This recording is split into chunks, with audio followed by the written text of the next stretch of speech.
So today is Saturday, November 30th, 2024.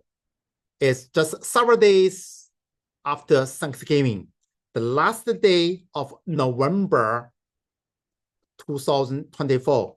Today, an epic football game is going to happen tonight between UT Austin and Texas A&M. And the average ticket is 1,000 US dollars, more than that. So I cannot afford it, but I and my students are all hope for the good game and hook them. Okay, I have students both in UT Austin and Texas A&M. I hope all of them have a good time and enjoy. But today, my wonderful student, Bill, a high schooler who wants to be a movie director in the future, and he will succeed because he has the drive. He genuinely appreciates a good movie. And today, we have the wonderful opportunity for Bill to recommend us a wonderful movie. And he had to explain to us loud and clear why this movie was our time, was my time, how to trick me into watching this movie, and why this movie will give us some lessons in life. Go ahead, impress me, Bill. Loud and clear. Cheers. So today we're going to talk about a 2004 movie called Eternal Sunshine of the Spotless Mind. It is directed by Michael Gondry, and it is written by acclaimed screenwriter Charlie Kaufman, who has written movies such as Being John Malkovich and Adaptation. Now, the movie is about two people, Joel and Clementine, erasing the memories of each other after a very painful breakup. So it starts with Joel realizing that Clementine, who let's just call it Clement for short, who has gone under procedure which erased all her memories of him. So he does the same thing. He would erase all of his memories of his estranged ex-girlfriend, and we followed that procedure as his memories slowly get erased. Now, to explore this concept, screenwriter Charlie Kaufman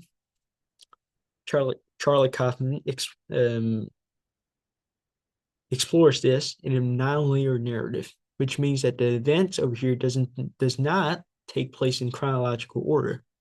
So it often jumps around a lot of time, and it basically reflects the themes and the concept in the movie about memory and love and how memory and love. Now, as Joe is going under procedure, he realizes that not only the bad memories of him and his estranged girlfriend would be erased, but it's also the good memories of him and his ex-girlfriend would also be gone as well. So he tries to stop the memories from being erased in his own mind, but he fails. And eventually, when he wakes up from the procedure, he doesn't remember anything. But then he meets Clementine again, and they fall in love again until one of the employees or one of the doctors, they leak the memories. They leak the former memories through tapes, and they saw the tapes, and they realize how bitter they are about the breakup. But they decided to give another chance anyway. Now, what I think about the movie is that it is a very profound movie, a very profound exploration of memory and loss, and it's also about the fear of love and the fear of losing it, and and how that you should just appreciate the time you have with a person rather than being bitter about the end of it. Because in the movie, when Joel's memory is getting erased, it also erased all the happy moments he used to have with his ex girlfriend. And you know, despite the end of the relationship being very painful and being very and making both people very bitter, it's still worth it to remember because they're happy for a time for together, and they also change each other as people. And that's something very relevant towards current relationships or just relationships in general, and how you should not hold into grudges and hold into that bitterness that makes the end of the relationship so painful in the first place, and just move on and try to appreciate the person and your time with them in the past. And that would just make you a happier person. That would also make you just a better person, a person who does not hold into grudges and bitterness, and hold um into bitterness, and just try to appreciate the time they have with, and just appreciate what they have, and or at least what they used to have in the memory now.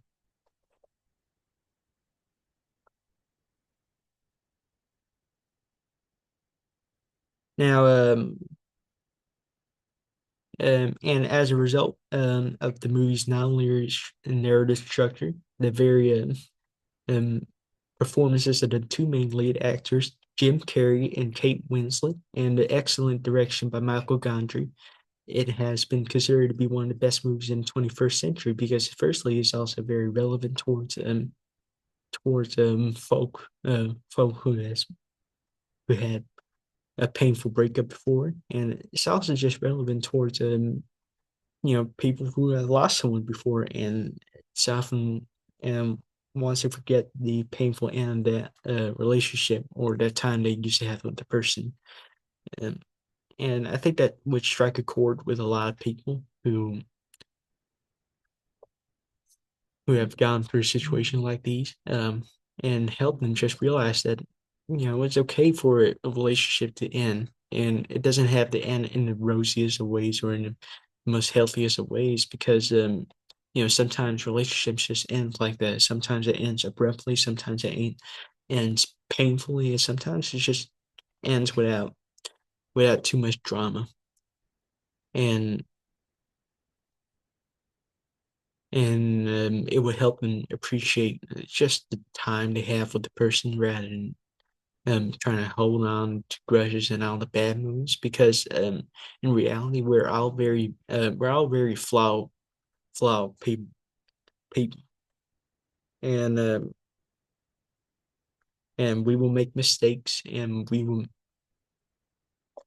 will, we will make some mistakes that we'll basically regret with the rest of our lives. And they and you can see how uh, how Joel in the movie, he regrets taking a procedure, at least in his own memories, as they're getting erased, because he's also erasing all the good moments he used to have with her.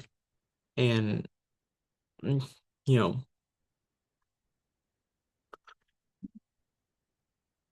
he also is erasing all the good moments he has with her, because he is so focused on all the bad moments he has, to the point that he becomes very bitter, and he's also and very and very miserable, just to say at least, when he holds on into the bad moments of her and what he doesn't like about her, rather than what he actually does like about her. And over the course of the movie, they both come to regret, and at the end of the movie, they decide to try again, even though they would probably break up again, because they would rather have all the good moments with each other rather than just all the good moments, despite how it's going to end, or at least all the bad moments with each other, because they do value each other, they do love each other still, even after even even after what pain and suffering they go through. And what pain and suffering they go through, it will still be worth it because at least it changes them as people, and at least it makes them gonna be, at least it's going to make them better people, even though the relationship isn't going to last a lifetime. And I think that's just a very valuable lesson to learn, even though when it comes to your family members, or even though it comes to your friends or your partners now. And that's something we could all learn as people. Thank you.